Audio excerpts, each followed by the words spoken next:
Good evening. It's Monday, September 11th, 2023, and I'm going to call to order. A meeting of the Licensing Board.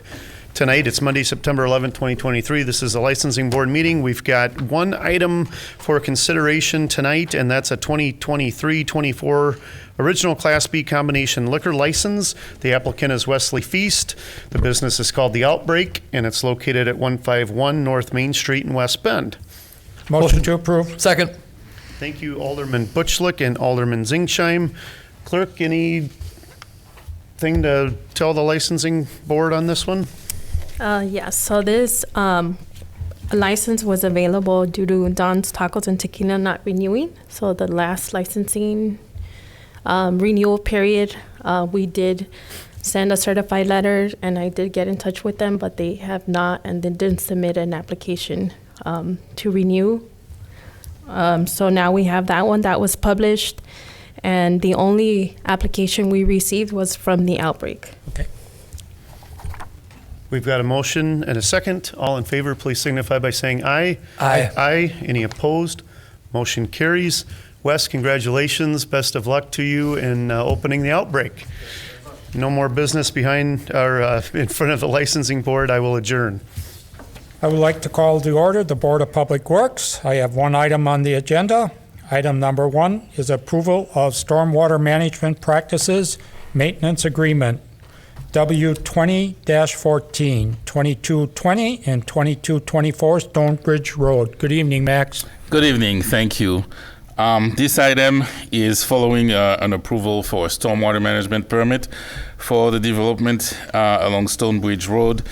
It's a project for storage building to be constructed behind an existing building. And every time we grant a stormwater management permit for a new development or redevelopment, we follow up with an agreement with the property owner to ensure that they will maintain any stormwater management facilities so they continue to function as intended and they comply with our citywide MS4 permit we have from the DNR. So this agreement is for this property under permit W20-14, and we would recommend the board and council approve this agreement. Motion to approve. Second. Any questions for Max?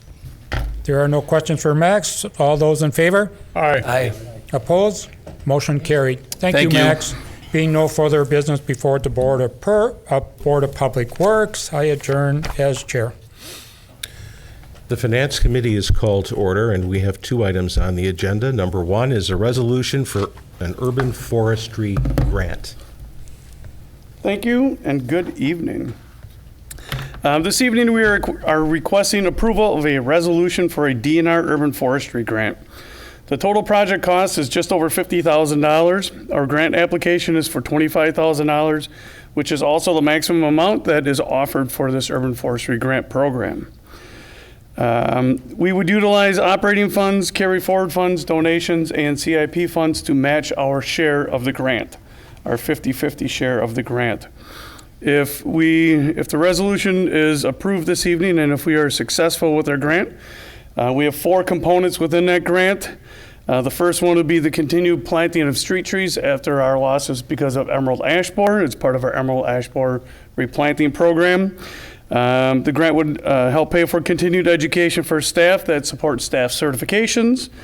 The third component would be public outreach. We have started to update our 18th Avenue street tree demonstration from Chestnut Street north of Park Avenue. We have several sections in there.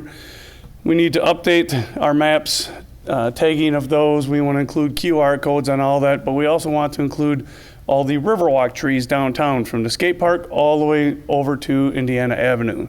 So we're doing some really cool things out there as the urban forestry and some of the plantings, and we don't want to keep it a secret. We want to tag all of those trees with common names, scientific names, some QR codes, things like that, to help support our residents a little bit if they are looking at some of our trees and are interested in it. That can be right there in front of them.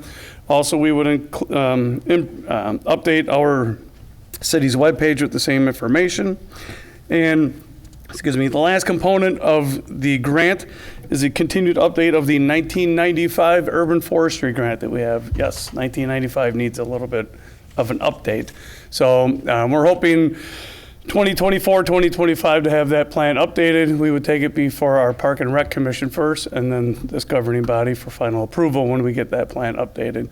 We could allocate $35,000 and hire a consultant to do the plan for us, but we are attempting to do it in-house, save the funds, and instead of just having some file or some plan that we can put on the shelf and probably never look at it, we thought we'd customize it to our needs and programs in West Bend. So, thank you. Thank you, Mike. Motion to approve. Second. We have a motion and a second. Any comments or questions? Yes, Justice. Mike, would those QR codes be like on a plaque in front of the tree, or how's that? So right now, we have some plaques on some of our trees on the Riverwalk along Veterans Avenue. They're about this big. And on one side's a common name, and one side is a scientific name. Some of them are donated, so we also have that information on it. We would like to have the QR code right on that plaque. So when you're standing there, you can take a look at it, read it, see the tree, and you can scan that QR code, gather additional information if the folks want to do that. We've seen people with the handful of tags we have on there now, we see people often stop and kind of take a look at it like, oh, hey, what is this, sort of thing. We're certainly not an arboretum, but I like to think we're doing some pretty cool stuff, and, let's educate our public, and if someone's interested, they can go for a walk and see what we have out there, so. Awesome, great, thanks, Mike, just so people know where to look for that. Yeah, you bet. Mark? Mike, quick question. Would it be possible when people scan the QR code, it's going to take them to one of our web pages for some type of a link where they could say, I want to apply for a street tree for my house, and they enter their address? And We could possibly do that, because what we're also, not to go too far off topic, what we're also looking at doing is some additional wayfinding in the downtown area along the Riverwalk, and also having QR codes on there for that. So you can pull up a map, get on the Eisenbahn Trail, use it as a wayfinding. We could do the same thing if someone's have a QR code on there specifically for that. If you are interested in a free street tree, scan this code and go to that direction. Sure. Now I have to write that down.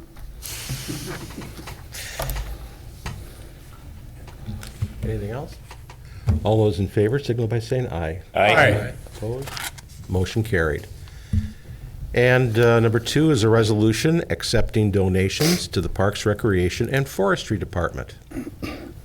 Thank you. This evening we have 12 very impressive donations to present. The first donation is a value of $20,000 for the new flow track bike trail at Glacier Blue Hills Recreation Area. This it was donated and constructed by Dirt Wave Design LLC and our Gears Incorporated group that is out there, our volunteer group. This donation represents a significant improvement to our biking experience out at Glacier Blue Hills. Very well done. The second donation of $5,000 was donated by Westbury Bank Charitable Foundation Board for the Regner Beach House renovation. This is the third installation of a total of $25,000 gift. The third donation of $2,500 was donated by Quick Trip Incorporated for the sponsorship of the 2023 Dirty Ninja Mud Run for Kids. The next donation of $1,250 was donated by Steiner Electric for the sponsorship of the 2023 Dirty Ninja Mud Run for Kids. The next donation of $1,250 was donated by Killian Management Services Incorporated for sponsorship of the 2023 Dirty Ninja Mud Run for Kids. The next donation, a value of $2,500, was donated by KBS Advertising for sponsorship of the 2023 Dirty Ninja Mud Run for Kids. KBS gives us a $2,500 discount on our t-shirts. That is a significant donation for that event. The next donation, value of $210, donated again by KBS Advertising for 6 custom screen designs for our t-shirts for our different programs. KBS, as you can see, is a wonderful sponsor, not only for the Mud Run, but for our recreation programs. The next donation is a value of $4,000 for the 2,000 lunches that were served to the participants of the Dirty Ninja Mud Run for Kids. Now, 2,000 lunches is an awesome donation, but I have to make a mention of the volunteers that it takes to serve 2,000 lunches for all of our kids. As a matter of fact, the morning of the mud run, the volunteers served 3,900 meals in 3 hours. That's a pretty impressive feat. So the lunches is a great donation for our mud run, but the volunteers really help make an impact on our events. The next donation is a value of $519.02 for 2 pickleball nets donated by the West Bend Friends of Parks and Recreation. The next donation of $500 donated by the West Bend Disc Golf Club for the Riverside Disc Golf Course continued improvements.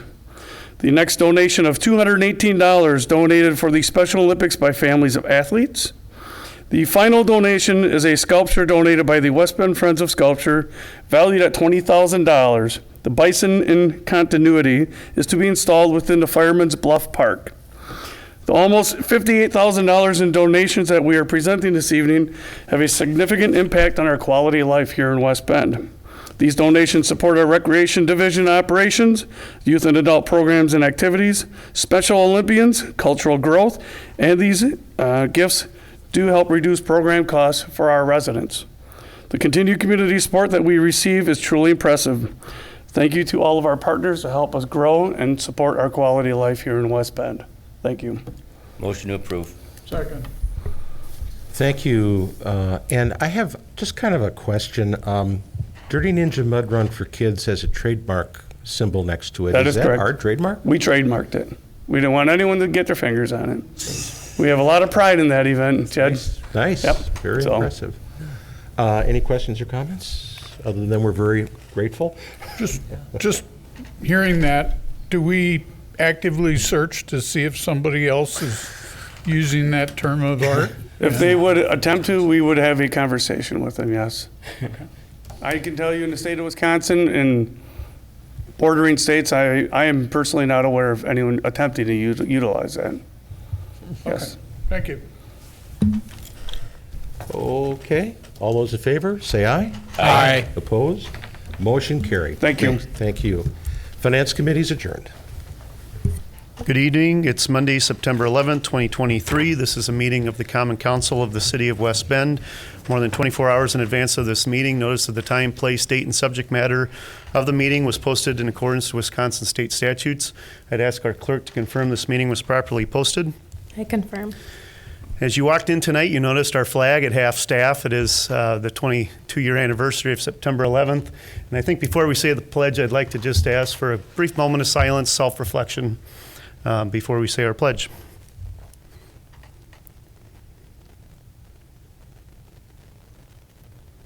I invite you to join me in the Pledge of Allegiance.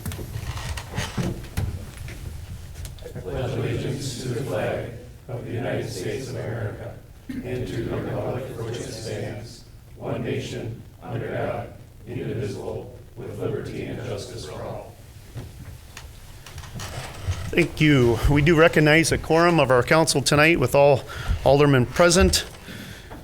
Our first item of business is our consent agenda, items 1 through 4. Motion to approve. Second. Thank you, Model and Zingsheim. Any comments, questions on the consent agenda? All in favor, please signify by saying aye. Aye. Any opposed? That motion carries. Our agenda items for consideration tonight. Our first one is introduction of Chapter 19 Municipal Code changes, and Mr. Petrovic will take us through that. Sure. Good evening. Chapter 19 deals with the regulations for uses and operational functions at the municipal airport. The changes to this code that are before you are needed to operate or update the code in compliance with FAA restrictions and regulation, provide more effective enforcement tools to address land and building uses at the airport that are contrary to both our lease agreements and our current codes requirements, and to allow management of the common areas for more public safety and security issues. While the general requirements for the businesses or operators at the airport remain unchanged in this code, we do have alteration, and for the private hangar users as well. This is still consistent with all of the past uses of hangars that were permitted. However, it does make changes that allow us to better handle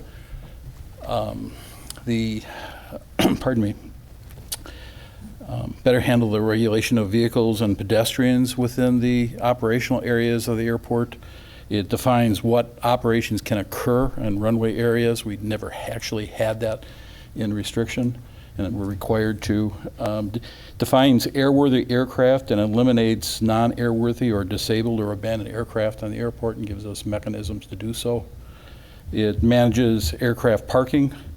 It provides accident and incident policy and reporting requirements.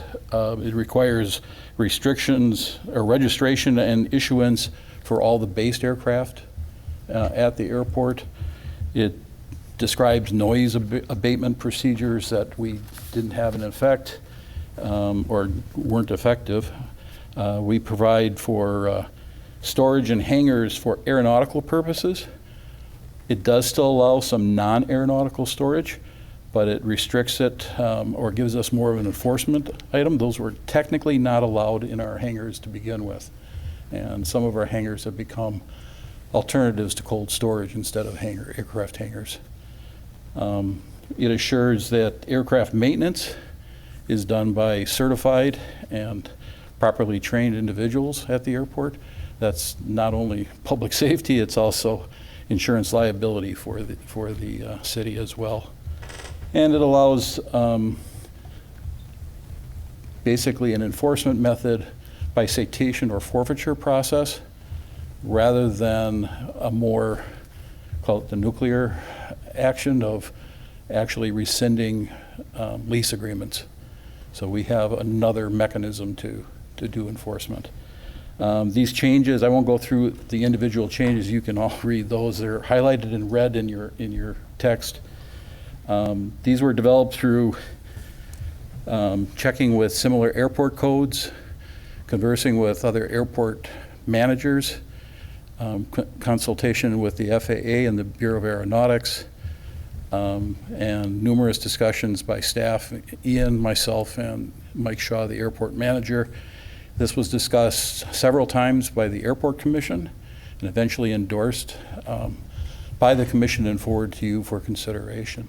We'd ask you to take a look at them. If you have any comments or you have any suggestions, we'd be happy to take those comments over the next time, and we'll bring it back for final action. Yep. Procedurally, this will be handled like the last chapter we restated, where this is the introduction, and then the next meeting will be the actual adoption, because it'll be functionally the second time it's presented to the council. So no action today? So there's no action today. It's the full chapter. There's a lot of changes. We just wanted to make sure it's in front of you with time to consider it. Sure. And if you have any specific questions, we can answer some of those tonight. If not, please just contact us. Is this being done in part to get into compliance for future grants? It does.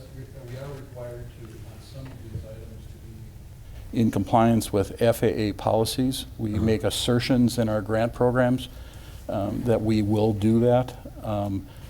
The primary functions on this is we do not necessarily have some of the operational enforcement that we need. We have multiple hangars that don't have airworthy aircraft in them anymore. We have trailer parkings. It's hard to consider a 28-foot RV an aeronautical purpose.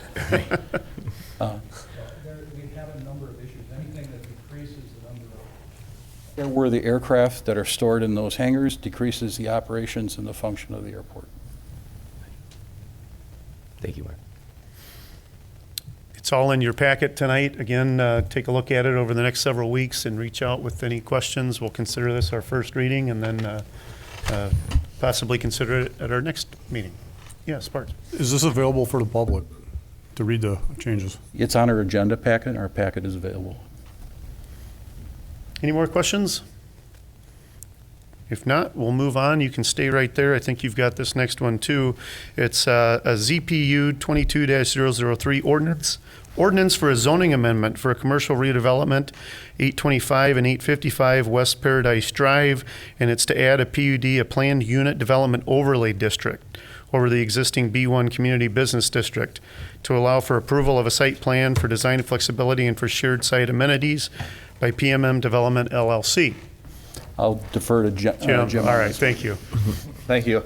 Tonight, I'm asking the council for consideration of the ordinance to put the PUD overlay district on those two parcels.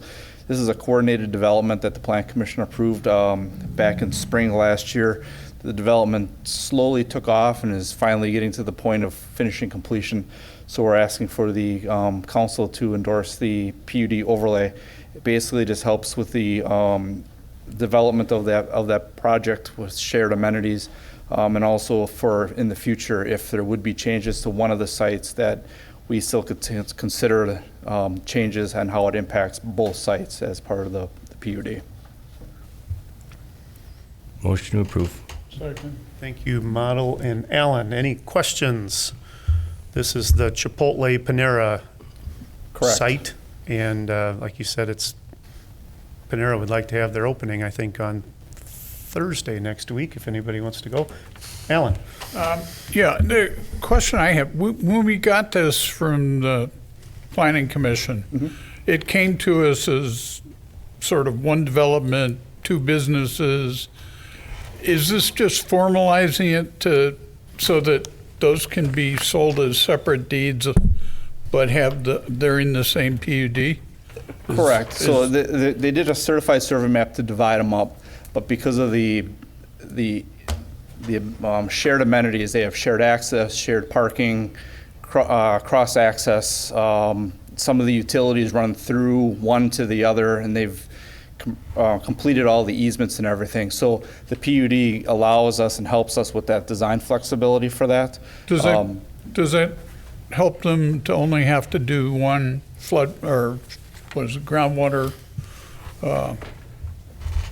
It did help with that because of the size of the sites. They coordinated that so they're equally responsible for the improvements on the stormwater management for that. The site previously had access from Parkway and also from Paradise through easements and everything. That kept those easements and everything intact for that. Okay, thank you. Good questions. Any more questions? Yes, Alderman Model. Yeah, I'd kind of on that same train of thought. Would this also help to mediate future discussion between different owners of the properties if one was sold separately? It's all under one ownership right now, but I know it is now, but if they were to get this sold, yeah, in the future, if they would sell them separately, everything is already spelled out for the access, the parking, shared parking. And they have all the easements in place for that. so you're not going to buy it unless you're willing to abide by that? Yeah. Correct. Okay. Any more comments, questions, discussions? We do have a motion on the table, correct? Yes. Okay, I thought so. Thanks. All those in favor, please signify by saying aye. Aye. Any opposed? Motion carries. Thank you, gentlemen. We'll move on to our reports tonight, our bid board meeting from September 5th. Go ahead. Alderman. Mr. Mayor, before, was there minutes from the previous meeting that we should have approved? Oh, okay. So we'll get them both sets next meeting? Next meeting. Yeah. Yep. I was just, yeah. Good question. Yep. I'm reporting on the Downtown Business Improvement District Board that met Tuesday, September 5th at 8:15 in the City Hall Council Chambers. The board reviewed and approved the August meeting minutes and financial report. The board reviewed a draft of the 2024 operating plan and held an open forum for public discussion. After the discussion, the board approved lowering the annual assessment rate to $2 per thousand in total assessed commercial property value. We then dealt with a David J. Frank Landscape Contracting estimate for holiday decor installation services to take place on Monday, October 30th, and to be completed ahead of the tree lighting ceremony on Thursday, November 2nd. Mark your calendar, November 2nd, tree lighting. Be there, be square. We then received an update on the Main Street reconstruction project, which continues to progress on schedule. The board announced the 2024 board meeting dates unless otherwise noted, and there are 3 possible exceptions to this. The downtown bid board meets every first Tuesday of the month at 8:15 a.m. in the City Hall Council Chambers. The upcoming bid board meetings for the rest of the year are first Tuesday of the month at 8:15 a.m. in City Hall and the Council Chambers.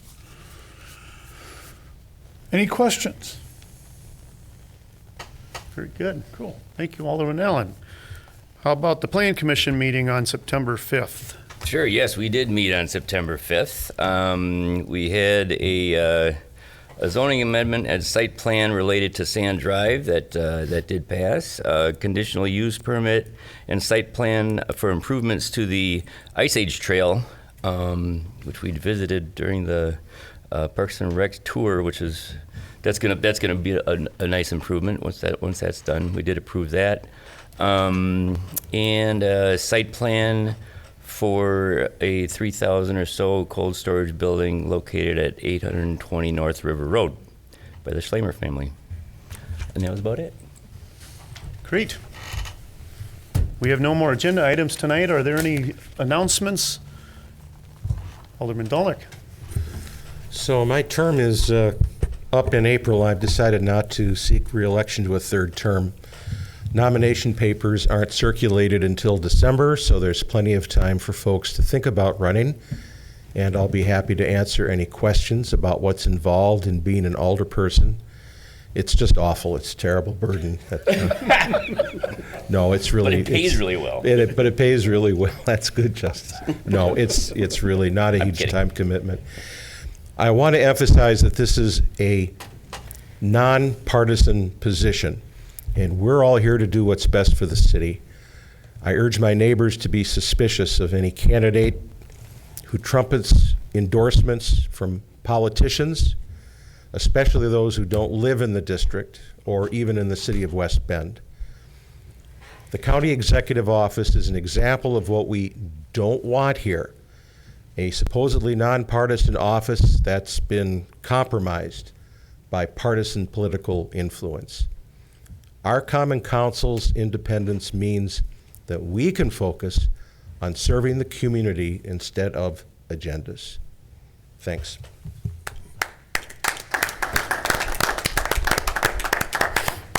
Didn't know you were going to be making that announcement. I wouldn't have called on you. Thank you for Jed. that. It's been a pleasure Alderman working with Dolnick. you. Any other announcements, Mr. Allen? Downtown is still open for business, and it's a great place to go for a meal. And shopping couldn't be beat. Yep, you're right. Alderman And just Buxton? to add to that, it is really coming along downtown. I mean, the Riverwalk right now is just fantastic. They're just about finishing up there in downtown. I can't wait till everything is finished and we're back to normal again. So the guys that are doing their job out there are doing a fantastic job, really are doing. We've had Mother Nature to help along with it as well, but kudos to those guys working down there long hours and really getting our downtown ready and rolling. Yeah, well said. Any announcements from our staff? City staff? No? We will stand adjourned. Have a great week, everybody. Thank you for being here. Have a great week.